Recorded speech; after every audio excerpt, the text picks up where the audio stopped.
We're back on Studio G. Thank you for joining us. I'm Nicole Soto, and I'm here with Jumana Massis. She is the Vice President of UNLV's Arab Sorority. Jumana, welcome to the show. Thank you for having me. Well, so can you tell me a little bit about,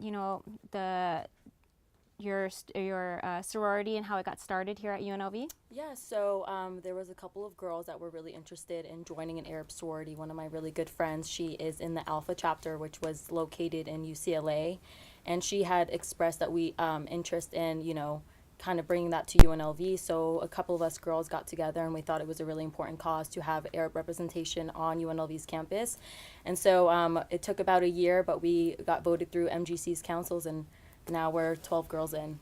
Oh, wow, that's awesome. And why do you think it took so long for an Arab sorority to happen at UNLV? Well, we are the first Arab sorority in the nation, so there's no other of our kind. I know there's other like Latin sororities, fraternities, so we are the first of its kind. Also, it was only founded in 2012, so we are going on our 5th year this April. So we are relatively new, and I feel like we are such a minority on campus as well in general. So I feel like maybe there was scared of retaliation. That's why there's probably not another sorority that of its kind like ours. Okay, awesome. And what is your mission? I know that you guys do center a lot around empowerment, but is that your main focus of the sorority? Yeah, so our main focus for the sorority is definitely creating a safe space for Arab women. So as Arab women growing in America, we struggle with two different identities.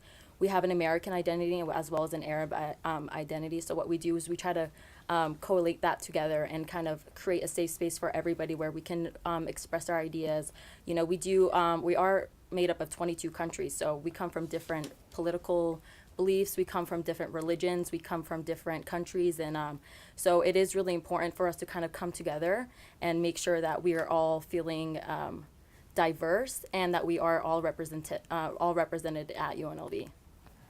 Okay, and what would you say right now are some of the events or some of the things that you guys are doing to hold on to that mission, to keep that going? Yeah, so this next coming month, we are hosting an annual charity banquet, which is going to be called Remembering the Refugees.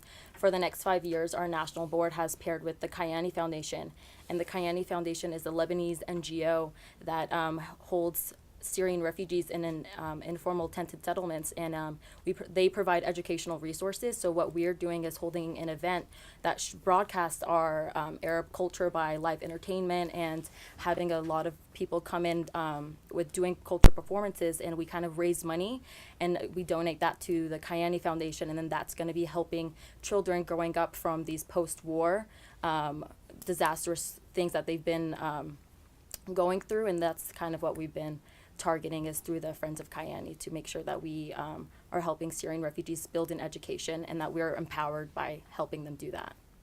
Wow, that's awesome. When is that So event that is going going to to be? be Saturday, March 18th. Okay. That's going to be in the next 3 weeks. So we will be opening at 5:30. We have free food, free admission, and we are going to be broadcasting like the live culture. So it's kind of a way for people to kind of get to know a little bit more about us than what people see on the media or stigmatizations or stereotypes that they may have think about us.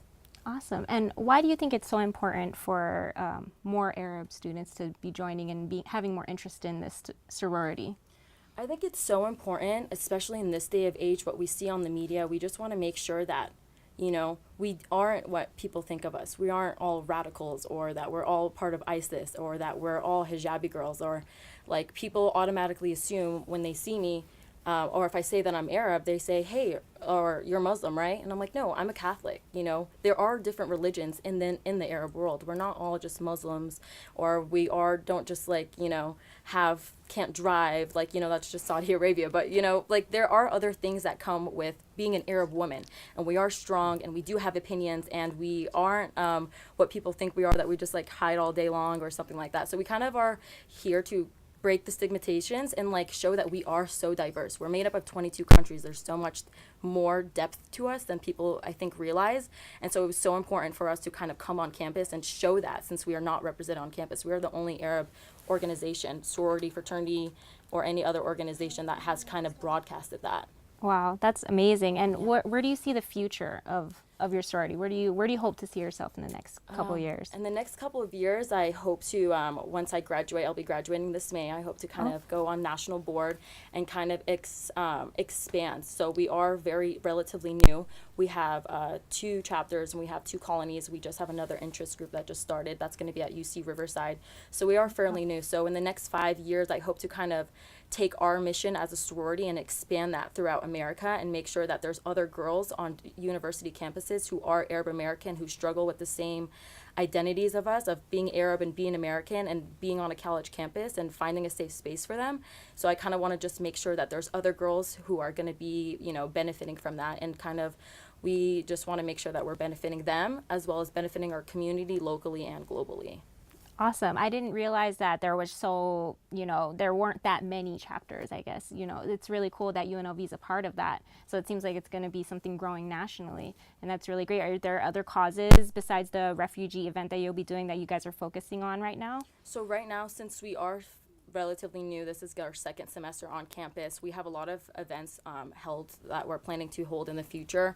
But right now our main cause is helping refugees locally, globally, as well as helping education for low-income families. So like children who are going to school who do come from low-income families, we would just want to make sure that we're giving them the necessary tools to succeed in their education process in the future. Awesome. Thank you so much. Well, that's all the time that we have. I want to thank you so much, Jumana Masis, for joining us with Epsilon Alpha Sigma. Don't go anywhere today. We'll be right back after these messages.